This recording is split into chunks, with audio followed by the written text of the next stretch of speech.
You know, when people talk about the scariest parts of the Bible, they usually go for the obvious stuff.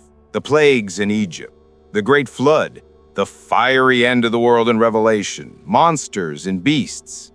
But those are events, spectacles. The true deep-down terror isn't in a disaster you can see. It's in a single sentence you can feel. And for my money, the most chilling words ever written are found in the Gospel of Matthew, chapter 12, verse 43. It's a verse about a demon, but it's not about the screaming or the possession or the exorcism. Those are the easy parts. This is about what happens after. Listen. Here's what it says. When an impure spirit comes out of a person, it goes through arid places, seeking rest, and does not find it. Okay, stop there for a second. Just picture that. This thing, this spirit of cruelty or addiction or hatred, has been evicted. It's homeless. It's wandering through a desert, a place that is empty, barren, and lonely. It's looking for a place to settle, to feel at home, and it can't. There's a deep, unsatisfied longing in it. It's restless. It's miserable. This isn't a powerful monster. It's a desperate, hungry creature. Then comes the next part. This is where the real fear starts. The spirit says, "I will return to the house I left." Think about your own mind, your own heart, your life. That's the house. It's the place it knows. It's familiar. It's where it used to live.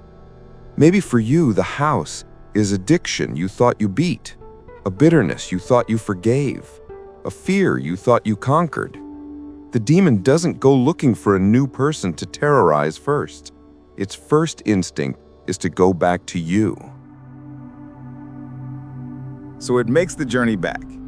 And this is the moment of absolute horror. The verse continues.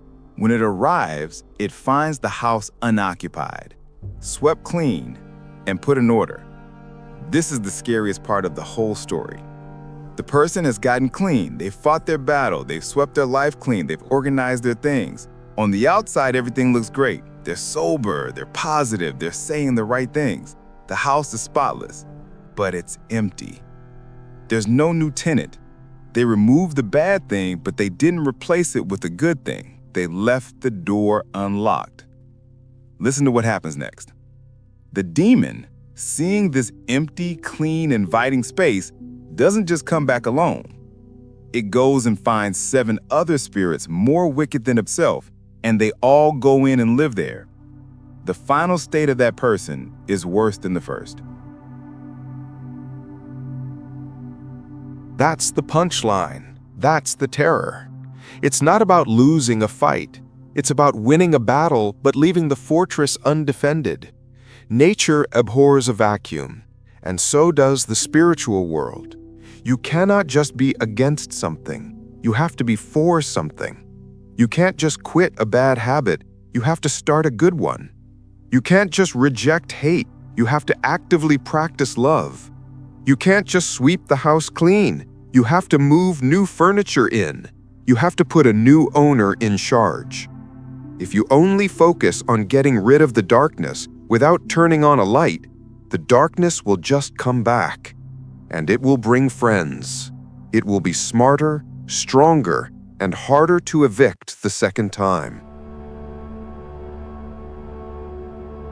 This is why this chapter is so frightening. It's not about a monster under the bed. It's a warning about the empty space inside us. It's a psychological truth confirmed by science, whether you call it a demon or a neural pathway. In rehab, they don't just tell you to stop using drugs. They fill your day with therapy, with support groups, with new hobbies.